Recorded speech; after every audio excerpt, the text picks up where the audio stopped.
तो इतने से टाइम में किससे बोलूं जॉब के लिए? समारिया, उससे कह सकती हूँ।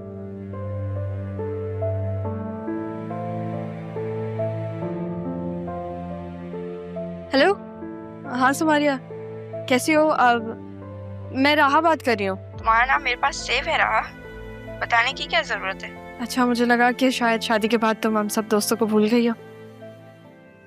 जी नहीं, ऐसा कुछ नहीं है। पता है, तुम्हारी कॉल देखकर तो मेरा दिल ही खुश हो गया। तुमसे तुम्हारे नाना का अफसोस भी करना था। सिर्फ मालदीव गए हुए थे, आ नहीं सकी यार। हाँ, आई अंडरस्टैंड। असल में मैंने तुम्हें एक वजह से कॉल किया। मुझे तुमसे काम है। तुम इतनी संजीदा साउंड क्यों कर रही हो? सब ठीक है ना? बोलो, क्या काम है? समारिया, मुझे असल में जॉब चाहिए, अर्जेंट बेसिस पे। तुम कोई ऑफिशियल जॉब करवा सकती हो मेरे लिए, मेरी फील्ड से रिलेटेड? तुमने बीबीए किया हुआ है रहा, और तुम तो अपने नाना जान का बिजनेस ज्वाइन कर सकती हो। जॉब क्यों तलाश कर रही हो? तुम संभाल तो सकती हो, वो सब कुछ तुम्हारे ही तो है। हाँ, मुझे पता है कि मैं सब कुछ संभाल सकती हूँ, लेकिन मैं चाहती हूँ कि मैं बाहर की दुनिया से भी कुछ सीखूं। मेरी खताएं क्या, पाई सजाएं क्या, पूछूं राह, काश तुम जान सकती कि मैं तुम्हें लम्हे भर के लिए भी नहीं भूला। मेरी हर सोच, हर खामोशी, सुबह का पहला और रात का आखिरी ख्याल सिर्फ तुम हो रहा, सिर्फ तुम। दुख ही जो देने थे, फिर खुशी है क्यों? मोहब्बत का शोर नहीं होता रहा, ये तो खामोशी में लिपटी वो आवाज है जो मेरे गिर्द फैले सन्नाटों में शोर मचाती है, एहसास दिलाती है जो दिन भर के हंगामों से थक कर बैठूं तो तुम्हारा तसव्वुर मेरी रूह को सुकून देता है। थैंक यू सो मच यार।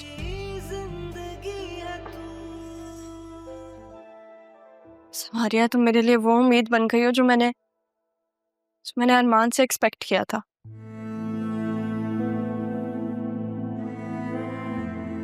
मैं उसके बारे में सोच भी क्यों रही हूँ? जब से वो गया है, उसने तो पीछे मुड़ के भी नहीं देखा कि उसकी मुर्शिद और मैं कैसे हैं। मैं भी नहीं सोचूंगी उसके बारे में। अपनी बेगुनाही का सबूत इकट्ठा करने गया था, फिर वापस ही नहीं आया।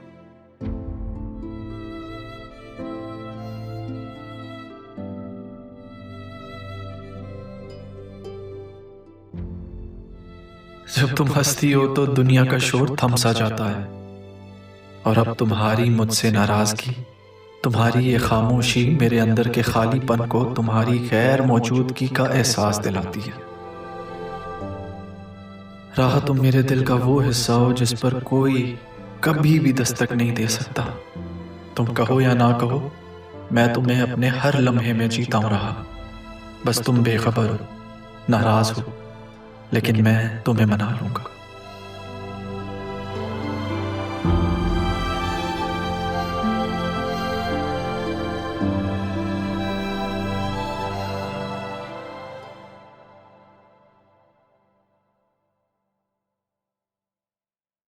ये मुझसे क्या खता हो गई?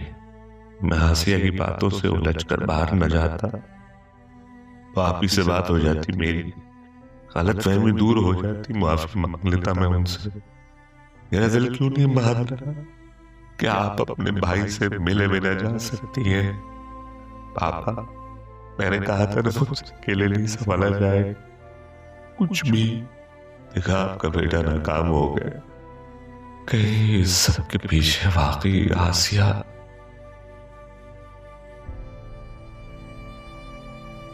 शुक्र है तुम उठ गए हो। 2 चक्कर लगाए हैं मैंने, तुम्हारी दवा का वक्त हो गया।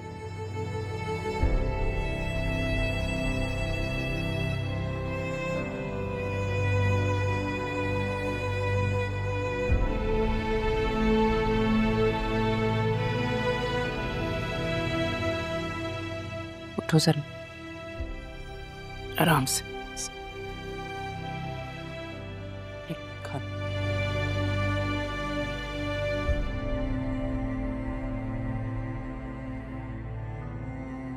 ये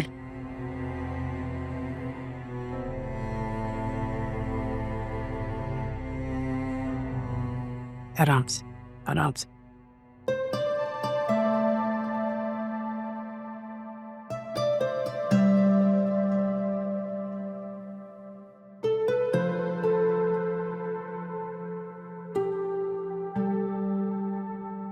अदील, मैंने तुमसे एक बात करनी थी।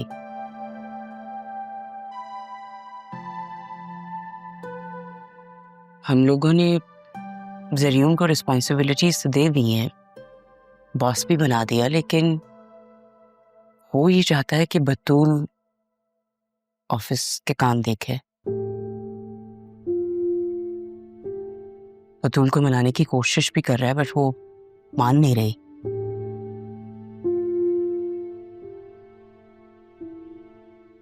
ज़रियून और उसके डैड ठीक है, बट तुम्हारी जगह तो नहीं ले सकते हैं। काश रहा होती तो वो संभाल लेती बिजनेस। पापा की भी तो यही ख्वाहिश थी। आसिफ आज नहीं आएगा तो बशीर से कह देती हूँ खाना लगवा देता है। बतूल तुम्हारे पास ही होगी, किसी भी चीज़ की ज़रूरत हो तो उसे बोल देना। मैं थोड़ी देर के लिए बाहर जा रही हूँ, बहुत दिन हो गए हैं कोई अपनी सर्विसेज नहीं करवाई। थोड़ी देर के लिए सैलून जाऊंगी, बट वापस आ जाऊंगी। अपना ख्याल रखना, ओके?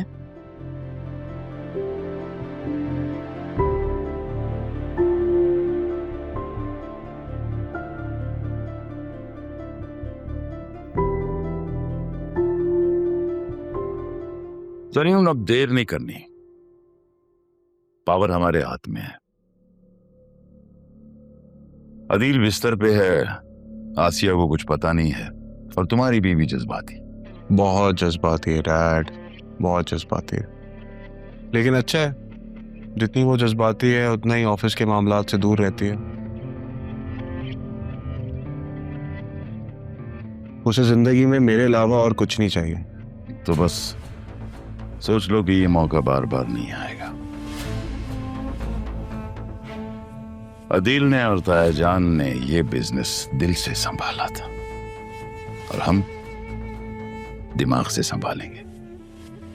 फायदों में एक प्लाट को 3 करो, रेट बढ़ाओ, एडवांस पकड़ो, और कब्जा 3 साल बाद।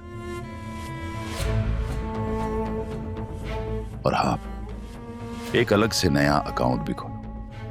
डैड, इस गेम के असल बादशाह तो अब हम हैं।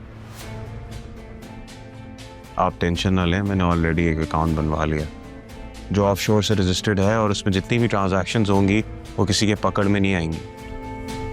वैसे भी हम ख्वाब बेचते हैं, अब ख्वाब पूरे हो या ना हो इसकी जिम्मेदारी तो हमारी नहीं है।